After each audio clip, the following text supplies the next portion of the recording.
The dumbing down of America is being done primarily by politicians and newscasters.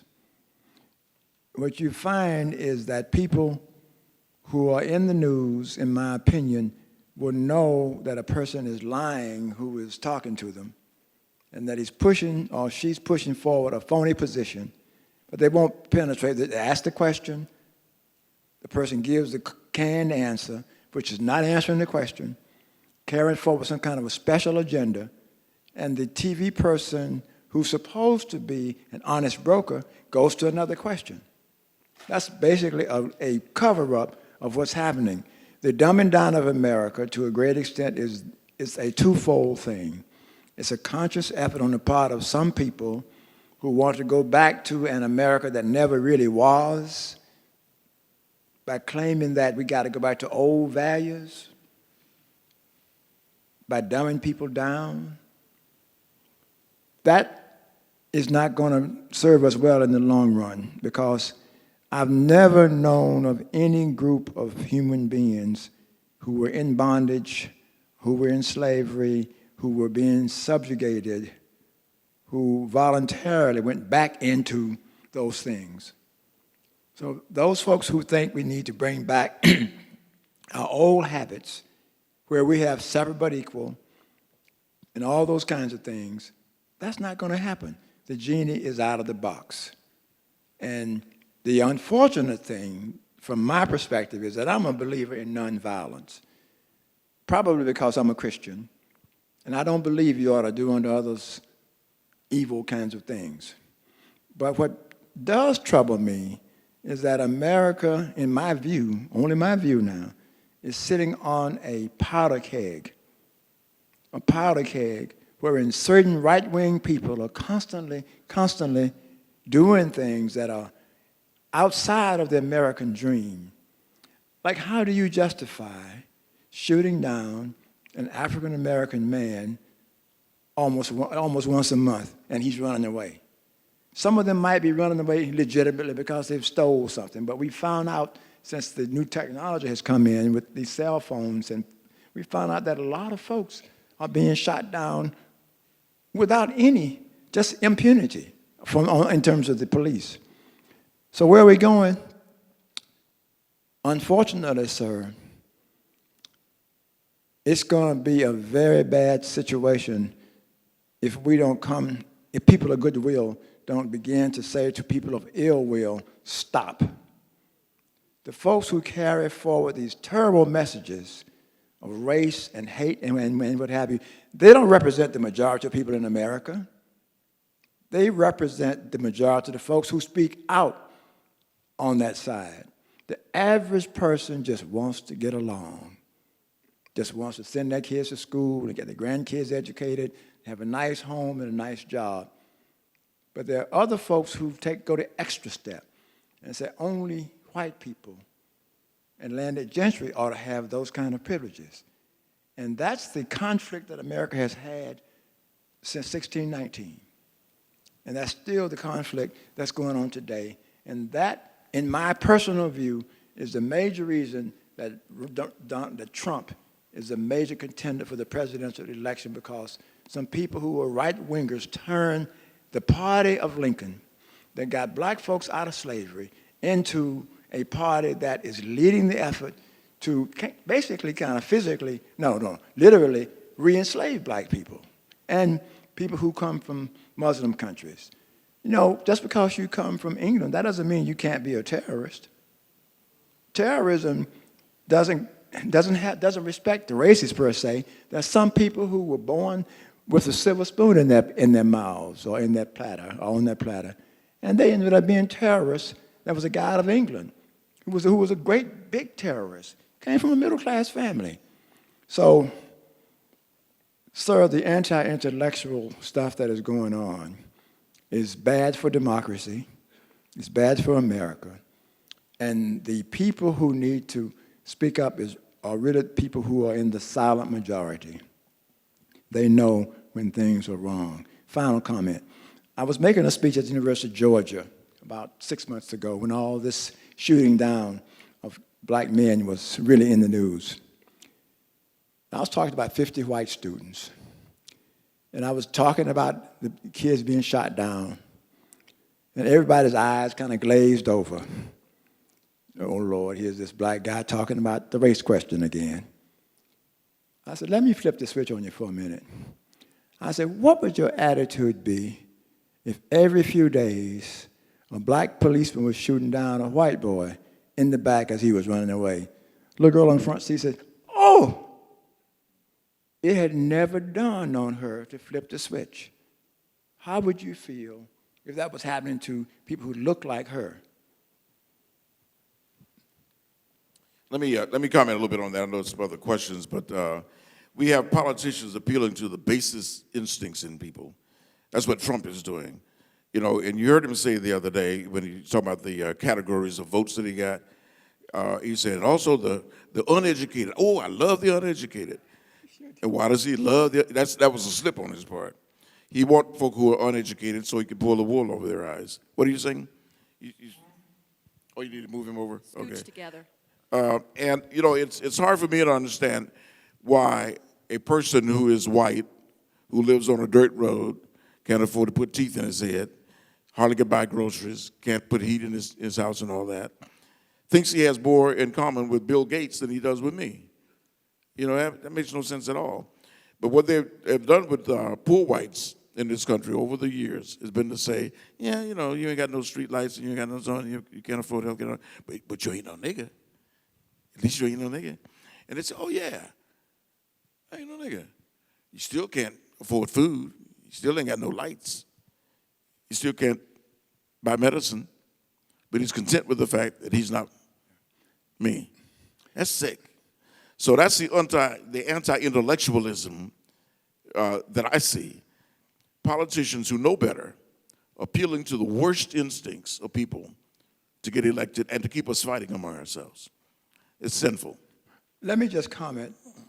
It's kind of not quite the same thing, but it has always been something that has bothered me. I have never read of any African Americans in the hundreds of years that we've been here who went out and organized a mob to go out and kill white people. I've never known that to happen. Now, I stand corrected by people who may know, but we've never done that. We've never done that. Now, God knows if you read about the atrocities and the lynchings and what have you that went on, in any kind of fair court of justice, somebody should have done that maybe in order to provide some answer to this thing. But instead, African Americans went to church, they prayed for deliverance, they prayed for forgiveness, and they kept moving, and they kept moving.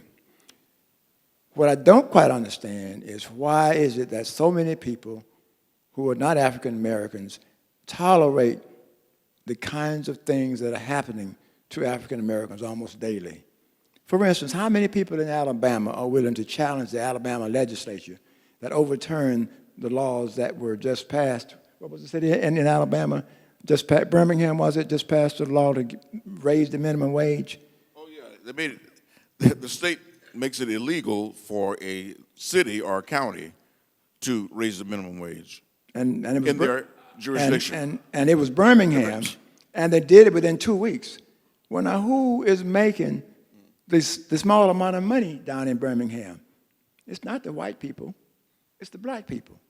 So within 2 weeks, they passed a law at the state overruling what the city council had done.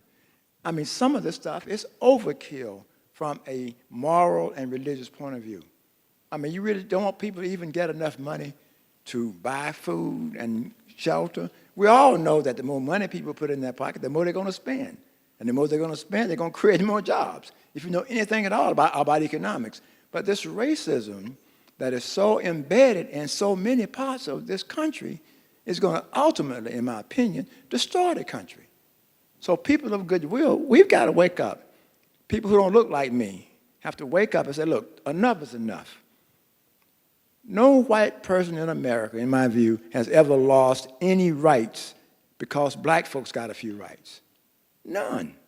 So what is this all about? It's about prejudice and discrimination based on, in the Bible Belt at least, Proverbs 22:6. Train up a child in the way he should go, and when he's older, he will not depart. Too many people to do that with their children.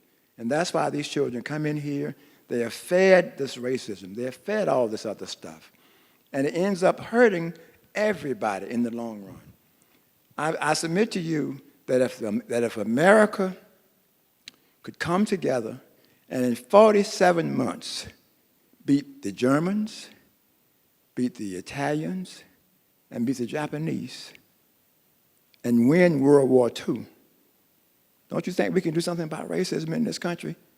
We can do it. But it's a question of whether or not you have the moral will. It's a question of whether or not you believe in the Bible that you have in the Bible Belt. What do we mean when we say all people are created equal and are endowed by their Creator with certain rights, and among these are the right to life and liberty and the pursuit of happiness? What does that really mean? And what you see far too often in the news accounts, the handling of jobs, you name it, you see people who can see through people and say, if you don't look a certain way, then you won't get this opportunity. But don't take me, I'm not being too literal, because we've come a long way from where we were 50, 60 years ago. You now turn on the TV and you see more women, you see a few more blacks, you see people of different Asian people, Hispanic people, you see them. They weren't there 50, 60 years ago. So we are moving along, but it's taking a long time. Don't look for them on the Academy Awards tonight now, of course. But, you know, let me just, we'll take some more questions, but the logical alliance would be between black folk and poor white folk. That's true. We have the most in common, black folk and poor white folk. And the politicians know they don't want that to happen, you know, because we can change things significantly in this country when we see that we are the ones with the common bond. If we ever get together, look out, bar the dojo. Charlie, back there. There's a question, another question. The next question comes from this gentleman over here. Thank you for coming from Atlanta to speak to us today. And I'm wanting to know about leadership in the African community these days, especially around the Black Lives Matter movement. Do you see that as evidence of a gathering storm again toward civil rights movement in the country? Let me just tell you that I see it as evidence of a frustration that a number of these young African-American kids have with the system as it is currently being run. I've had the opportunity to serve as an advisor to some of these young folks in Atlanta. They've sat down with me, and I asked them a simple question. What are your objectives? What are your goals? Have you written those down? What's your organizational structure? Well, see, we don't believe in leaders. I said, well, then you aren't going anywhere. I said, you cannot win a battle without some kind of structure. Have you ever heard of going into a battle without a battle plan? I said, so you got to sit down and think.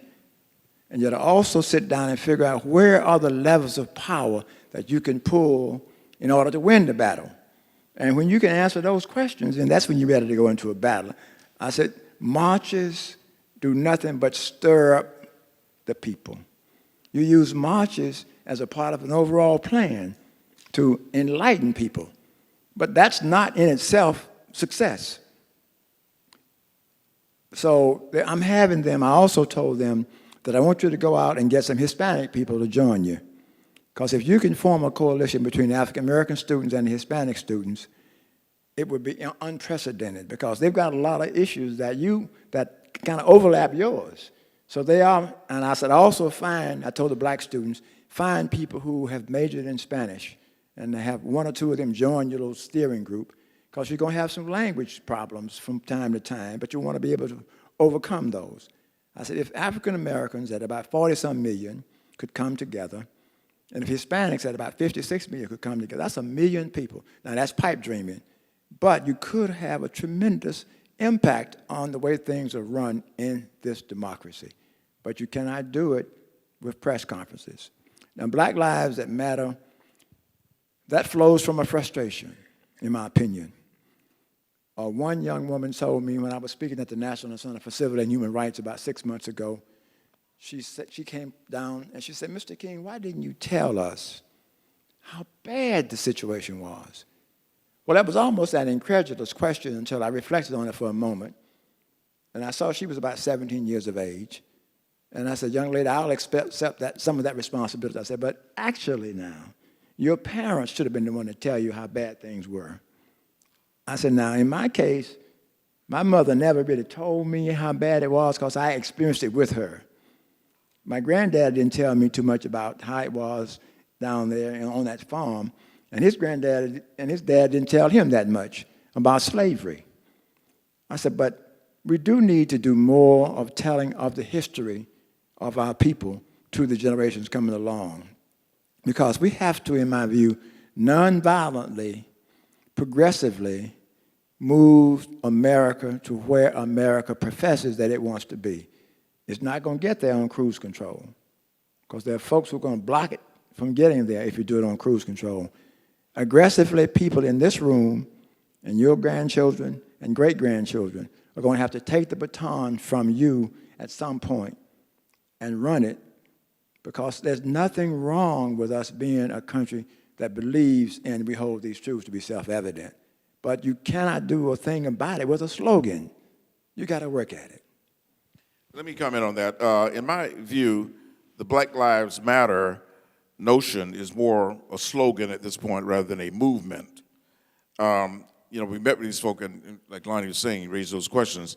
Now, movement is defined by being multidimensional, and by that, what I mean is, it is a commitment to lofty principles, deep commitment to lofty principles on the part of a lot of people doing a lot of different things over a long period of time. Now, the way that was reflected in our movement is there were a lot of folk who were not willing to go to sit in and go to jail and picket and all that stuff, but they would make phone calls. They would drive people to sites. They would make sandwiches for us. They would put their houses up as collateral to bail us out of jail. Now, these folk didn't know us individually from Adam's House Cat. I'm from Miami. I don't know who bailed me out of jail, but somebody did. But Lonnie mentioned the business of doing the boycott of Richard's department store, the downtown stores. We asked folks to close their accounts with segregation and open an account with freedom, and we asked them to send us their credit cards. Hundreds and hundreds of people sent us their credit cards. We put them in a safety deposit box. But that's the kind of moral authority that we were functioning from during those days. That's very significant. One other thing I'll comment on, and mentioned about